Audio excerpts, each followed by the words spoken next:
এই মুহূর্তে গুরুত্বপূর্ণ সব আপডেট ও বাংলা সংবাদ দেখতে আপনাকে স্বাগতম। প্রথমে জানিয়ে দিব, যেভাবে এমপি মন্ত্রীদের ঘাট গরম রাখতেন মাহিয়া মাহি। 24-এর তাপে 23-এর এক দফা ভুলে যাওয়ার অনুতাপ। শেখ হাসিনা ও রেহানার পরিবারের লোকজন কেউ বাংলাদেশি না, বলেছেন সার্জিস আলম। ভারতে আয়রন ডোম ক্ষেপণাস্ত্র তৈরির পরিকল্পনা করছে ইসরায়েল। শাহজালাল মাজারে 19 দিনে মিলল 47 লাখ টাকা, সঙ্গে রহস্যময় চিরকুট। সর্বশেষ জানাবো, বিএসএফ এর 24 জনের পুশ ইন চেষ্টা ব্যর্থ করেছে বিজিবি। শিরোনাম শুনলেন, এবারে বিস্তারিত। তবে একটা অনুরোধ থাকবে, এই ভিডিওতে একটা লাইক ও কমেন্ট করে জানিয়ে দিন কোন জেলা থেকে বা কোথা থেকে দেখছেন। 24-এর তাপে 23-এর এক দফা ভুলে যাওয়ার অনুতাপ। দিনটি ছিল 2023 সালের 12 জুলাই, বাংলাদেশের রাজনৈতিক ইতিহাসে এক অবিস্মরণীয় অধ্যায়। সেদিন রাজধানীর নয়াপল্টন বিএনপির কেন্দ্রীয় কার্যালয়ের সামনে আয়োজিত এক বিশাল সমাবেশ থেকে যুগপৎ আন্দোলনের আনুষ্ঠানিক সূচনা ঘটে। সমাবেশে বিএনপির তৎকালীন ভারপ্রাপ্ত চেয়ারম্যান তারেক রহমান ভার্চুয়ালি প্রধান অতিথি হিসেবে যুক্ত হয়ে ঐতিহাসিক এক দফা ঘোষণা করেন। তার সেই বজ্রকণ্ঠের মূল বার্তা ছিল দফা 1 দাবি 1, শেখ হাসিনার পদত্যাগ, স্বৈরাচারী সরকারের পতন ঘটিয়ে গণতন্ত্র পুনরুদ্ধার এবং একটি নির্দলীয় নিরপেক্ষ তত্ত্বাবধায়ক সরকারের অধীনে অবাধ জাতীয় সংসদ নির্বাচনের দাবিতে তিনি দলমত নির্বিশেষে দেশের সর্বস্তরের মানুষকে ঐক্যবদ্ধ হওয়ার আহ্বান জানান।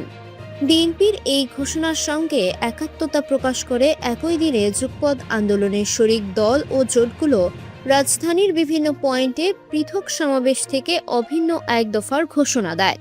এর মধ্যে গণতন্ত্র মঞ্চ জাতীয় প্রেস ক্লাবের সামনে 12 দলীয় জোট বিজয়নগর এলাকায়, জাতীয়তাবাদী সমমনা জোট পুরানা পল্টন এলাকায়, গণফোরাম ও পিপলস পার্টি মতিরঝিল এলাকায় এবং জামায়াতে ইসলামী সহ অন্যান্য সমমনা দলগুলো স্ব স্ব অবস্থান থেকে রাজপথে নেমে আসে।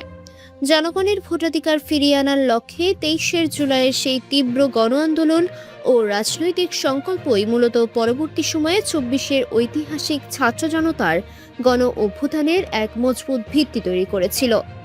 বাংলাদেশের দীর্ঘ 16-17 বছরের রাজনৈতিক লড়াইয়ের ইতিহাসে 2007 সালের শেষের দিকে 1-11-এর জেনারেল মঈন ও ফখরুল উদ্দিনের -2 ফর্মুলার সরকার গঠনের পর থেকেই বিএনপি ও বিরোধী দলগুলোর ওপর শুরু হয় চরম নির্যাতন, হামলা ও মামলার এক অন্তহীন অধ্যায়।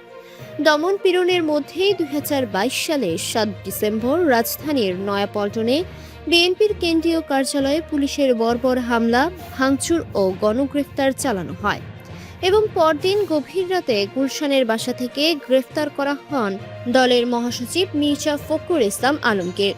তবে সমস্ত ভয়ভীতি উপেক্ষা করে 10 ডিসেম্বর ঢাকার গোলাপবাগ মাঠের ঐতিহাসিক বিভাগীয় মহাসমাবেশ থেকে প্রধান অতিথি ও বিএনপি স্থায়ী কমিটির সদস্য ডক্টর খন্দকার মোশাররফ হোসেন সরকারের পতন ও গণতন্ত্র পুনরুদ্ধারের ঐতিহাসিক 10 দফা আন্দোলনের আনুষ্ঠানিক ঘোষণা দেন, যা যুগপৎ আন্দোলনের এক শক্তিশালী ভিত্তি করে তোলে। সেই ধারাবাহিকতায় 2023 সালের পুরো জুলাই মাস জুড়ে বিএনপির প্রতিটি কর্মসূচিতে সরকারি পুলিশ বাহিনী এবং আওয়ামী লীগ, যুবলীগ ও ছাত্রলীগের যৌথ হামলা, পাল্টা কর্মসূচি এবং নিষ্ঠুরতম নিপীড়ন চালানো হয়। 23 জুলাইয়ের তেমনি এক ভয়াল অগ্নিঝরা দুপুরে আকাশে কালো মেঘের ঘনঘটা আর চারিদিকে চরম প্রতিকূলতার মাঝে নয়াপল্টনের মহাসমাবেশে এক অভূতপূর্ব দৃশ্যের অবতারণা হয়। সেদিন দেশের তরুণ সমাজের কাছে তারুণ্যের প্রতীক এবং স্বাধীনতার ঘোষক শহীদ রাষ্ট্রপতি জিয়াউর রহমান বীর উত্তমের রক্ত ও নীতির যোগ্য উত্তরসূরি। বিএনপির ভারপ্রাপ্ত চেয়ারম্যান তারেক রহমানের ভাষণ প্রথমবারের মতো জনসম্মুখে প্রকম্পিত মাইকে বেজে ওঠে। তার সেই অকুতভয় ও বজ্রকণ্ঠের দিক নির্দেশনা লাখো জনতার ভেতরের সব ভয়কে জয় করে এক অদম্য সাহসের জন্ম দিয়েছিল এবং পুরো নয়াপল্টন ময়দানকে এক ঐতিহাসিক গণজোয়ারে কাঁপিয়ে তুলেছিল। সেদিন নয়াপল্টনে সেই অগ্নিঝরা দুপুরে স্বৈরাচারী শেখ হাসিনা সরকারের প্রতি তীব্র ক্ষোভ ও চরম আবেগে ফেটে পড়েছিল উত্তাল লাখো জনতা। বিএনপির ভারপ্রাপ্ত চেয়ারম্যান তারেক রহমানের অকুতোভয় বক্তব্য শুনে স্বৈরাচারের পতন এবং গণতন্ত্র ফিরে পাওয়ার স্বপ্নে বিভোর লাখো মানুষের চোখ গড়িয়ে জল নেমে এসেছিল। আজ অনেকেই প্রশ্ন তোলেন, ২৪শে জুলাই আগস্টের ঐতিহাসিক ছাত্র জনতার গণ অভ্যুত্থানের অভূতপূর্ব জৌলসের আড়ালে কি ২৩শে জুলাইয়ের সেই সুকঠিন ও রক্তছড়া গণ আন্দোলনের হারিয়ে গেছে? কিন্তু বাস্তবতা হলো, শেখ হাসিনা সরকারের পতনের স্বপ্নে পাগলপাড়া জুলাইয়ের সেই উত্তাল দিনগুলো কোনোভাবেই ভুলে যাওয়ার নয়।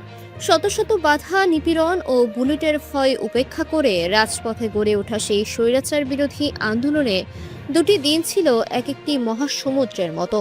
একটি ২০২২ সালের ২৮ অক্টোবরের মহাসমাবেশ এবং অন্যটি ২০২৩ সালের ১২ জুলাইয়ের ঐতিহাসিক গণজোয়ার। দীর্ঘ ১৭ বছরের রক্তক্ষয়ী সংগ্রামে রাজপথে বিএনপির নেতাকর্মীদের ত্যাগ ও আত্মত্যাগের চূড়ান্ত ফসল এই ১২ জুলাই। এদিন বিএনপির ভারপ্রাপ্ত চেয়ারম্যান তারেক রহমানের মুখ থেকে আসা সেই ঐতিহাসিক এক দফা ঘোষণা আজ দলের প্রতীকী নেতাকর্মী ও গণতন্ত্রকর্মী মানুষের হৃদয়ে চিরকাল এক অনন্য প্রেরণা ও অমূল্য সম্পদ হয়ে থাকবে। শেখ হাসিনা ও রেহানার পরিবারের লোকজন কেউ বাংলাদেশি না, বলেছেন সার্জিস আলম। জাতীয় নাগরিক পার্টির উত্তরাঞ্চলের মুখ্য সমন্বয়ক সার্জিস আলম বলেছেন, শেখ হাসিনা ও রেহানার পরিবারের কেউ বাংলাদেশি ও মুসলিম না। শনিবার ১১ জুলাই রাতে চাঁপাইনবাবগঞ্জের গোমস্তাপুর উপজেলার রহনপুর রেল স্টেশন এনসিপি আয়োজিত পদযাত্রা পরবর্তী সমাবেশে প্রধান অতিথির বক্তব্যে তিনি এ মন্তব্য করেন। তিনি আরও বলেন, স্বাধীনতা পরবর্তী বাংলাদেশে শেখ মুজিবুর রহমান বাকশাল কায়েম করেন।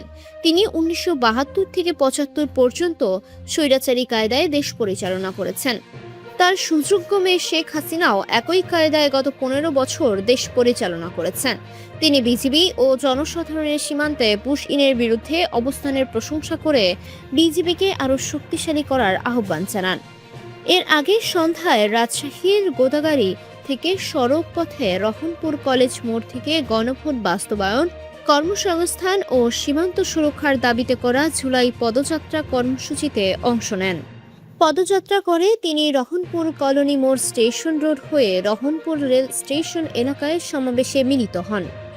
এই সময় উপজেলা এসসিপির ভারপ্রাপ্ত আহ্বায়ক মোহাম্মদ আবু মাসুদ মাস্টারের সভাপতিত্বে অনুষ্ঠিত সমাবেশে আরও বক্তব্য রাখেন এনসিপির যুগ্ম আহ্বায়ক ও কুড়িগ্রাম ২ আসনের সংসদ সদস্য ডক্টর আতিক মুজাহিদ, যুগ্ম সদস্য সচিব এস.এম. সাইদ মুস্তাফিজ, জাতীয় নাগরিক শক্তির কেন্দ্রীয় আহ্বায়ক জাহিদ হাসান, এনসিপির কেন্দ্রীয় যুগ্ম আহ্বায়ক ও জাতীয় নারী শক্তির সভাপতি মনিরা শারমিন, রাজশাহী বিভাগীয় সাংগঠনিক সম্পাদক ইমরান ইমন, এনসিপি চাঁপাইনবাবগঞ্জ জেলা কমিটির সদস্য সচিব নজরুল ইসলাম এবং জাতীয় শ্রমিক শক্তির মনিরুল ইসলাম। ভারতে আয়রন ডোম ক্ষেপণাস্ত্র তৈরির পরিকল্পনা করছে ইসরায়েল। ভারত ও ইসরায়েলের মধ্যকার সামরিক ও কৌশলগত সম্পর্কে এক নতুন অধ্যায়ের সূচনা হতে যাচ্ছে। বিশ্বজুড়ে চলমান বিভিন্ন সংঘাতের জেরে বিমান প্রতিরক্ষা ব্যবস্থার চাহিদা ব্যাপক হারে বৃদ্ধি পাওয়ায় এবার ভারতের দিকে ঝুঁকছে ইসরায়েল।